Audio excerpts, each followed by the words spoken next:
Un deuxième mandat pour le président Touadéra après le scrutin du 27 décembre 2020. Cela se célèbre. À Bangui, les petits plats sont mis dans les grands pour accueillir les hôtes venus assister à la cérémonie d'investiture.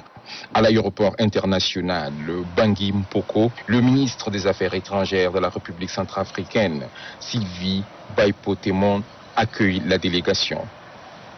Elle avait à ses côtés l'ambassadeur du Tchad en République centrafricaine, Nou Tamour. Cap sur le siège de l'Assemblée nationale, lieu de la cérémonie. Parmi les autres présents, le président burundais Ndayishimiye, le président de la Commission de l'Union africaine Moussa Faki Mahamat, ainsi que plusieurs hautes personnalités représentant leur pays.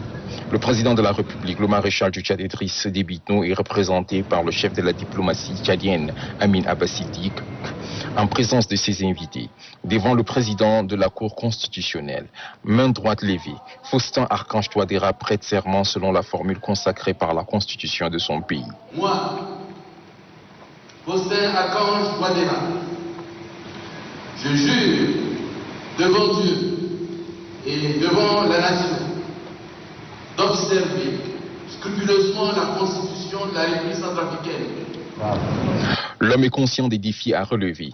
Il compte s'atteler davantage pour relever le défi sécuritaire. Un élément clé qui pourra permettre aux citoyens de ce pays de vaquer normalement à leurs occupations et de pouvoir contribuer efficacement au développement de leur pays.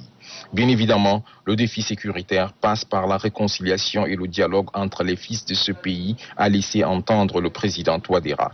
Pour le moment, un peu partout en Centrafrique, l'heure est à la fête. Bangui est en fête. Elle célèbre son président. Elle célèbre la démocratie.